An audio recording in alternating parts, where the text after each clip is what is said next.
Starting with verse 1, 1 Thessalonians chapter 4, Hebrew manuscript. A final word, brethren. We require you and warn you in the name of the Lord Jesus to walk in the upright way, as we taught you, and you will find favor in God's eyes. Continue your walk, but indeed add to it.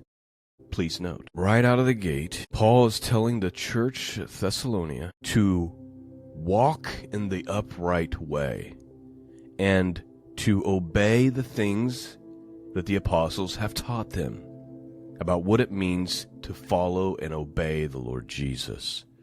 He says, as we taught you, if you do this, because your behavior matters, if you do this, you will find favor in God's eyes. But I thought we couldn't earn any favor in God's eyes. That is not biblical. All throughout the scriptures from Genesis to Revelation, you hear God saying, do this thing and I will bless you. Do this thing. And Paul, the apostle to the Gentiles, is telling this Gentile church in Thessalonian, walk in the way. Obey God.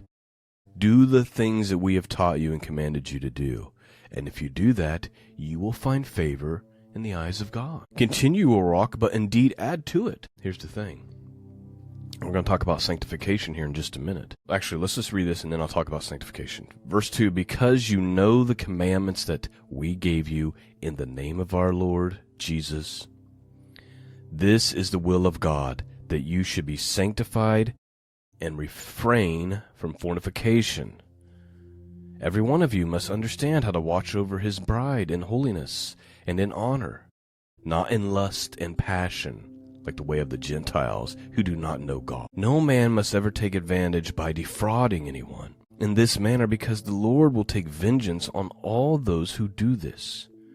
We have testified and warned you about this, because our God has not called us to be an abomination, but to walk in the way of holiness. Therefore, whoever does this does not despise men, but instead despises God, who gave us his Holy Spirit. So Paul's saying, look, walk in the way, obey the things that we have taught you, but don't stop there. Be sanctified. Sanctification is the process that we go through our entire life until we're dead. And what it is us growing in righteousness and holiness, becoming more and more like Christ. I'm not who I want to be today, but I'm not who I used to be. Right? I'm being sanctified. I'm being transformed. I'm being changed into the likeness of Christ. That's sanctification. That's what Paul's saying here.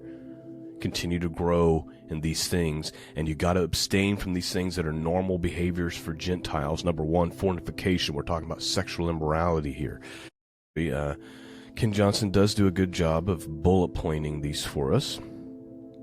All these things that Paul mentioned just now in what we just read about sanctification. So Paul says, add this, start doing these things as part of your sanctification process. Abstain from fornication. We're talking about sexual immorality here. Treat your wife with honor and respect. Okay? Your manner of your relationship is supposed to be one of love, not of one of lust. Don't act like the heathen. Love and honor your wife. Love one another.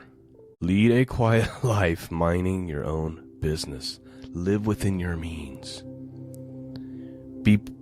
Behave properly towards those who are outside of the church. You're a witness to them. You need to be witnessing Christ to them. Don't tire of doing good.